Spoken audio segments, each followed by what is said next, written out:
The heartrending and shocking story of Dijoun jhagroo Bryan, the son of a windrush arriver who, in order to get compensation, has been asked for a DNA test to prove his relationship to his father as part of the compensation application, is simply absurd.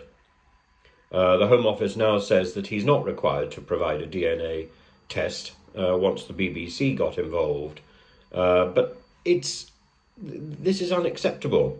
The apology took place in 2018. We're now 2024, and something should have happened in the meantime to ensure that the rhetoric suited the reality. The reality is the government isn't doing enough to follow up the rhetoric with payment of compensation after people were detained, faced deportation, fined, and so on.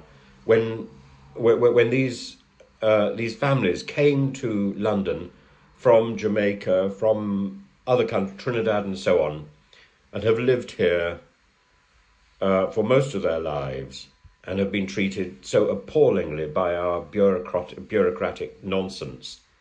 And this is about the stupidity of our bureaucracies. This is about the arrogance of power.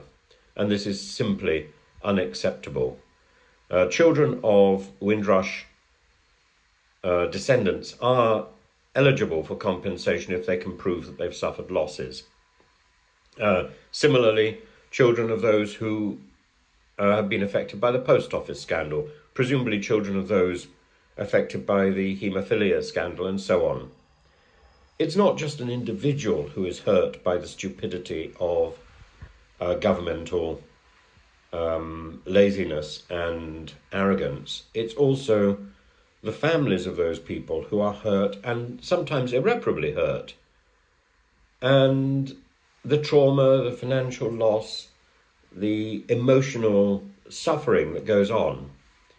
Watching people being held in prison, watching people being taken to police stations, being arrested for no reason, while they're innocent, and the chattering of the neighbours, and the outrageous assumption that the innocent have to beg for the support which should be offered freely by the government, which is the one that's done wrong. When civilians do something wrong, then they are marched into a police station, marched into justice, and it's an immediate expectation of payment. Similarly with the bank. And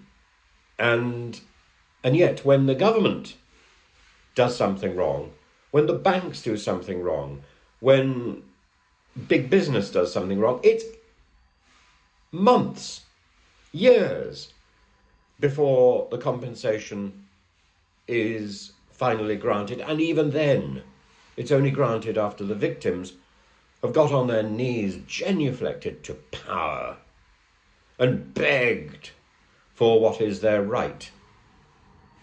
I think we need to get rid of this idea of what is our right. I think it's not the right of the victim. I think it's the duty of the aggressor. Whether that's the person in the street, or whether that's the government, whether that's a big business, or whether that's an individual. The aggressor has a duty to compensate. The aggressor has a duty to apologise, and it's not the victim who has to beg for that and prove that they have been victimised, that they have been abused. These people, these governments, these big businesses, these authority figures know when they've done wrong. And they should be the ones to make the first move. The story of Andrew Malkinson weighs heavily on my mind. That somebody can be held in prison for so many years when he is innocent simply because he refuses to acknowledge that he committed a crime, because he didn't. And his prison sentence is lengthened and lengthened, although the police know that he must be innocent because they know the evidence doesn't stack up. And yet, it's down to Andrew Malkinson, it was down to his lawyers to prove his innocence. shocking. Shocking when something goes wrong. When the authorities in this country get it wrong, they should be the first to start putting things right.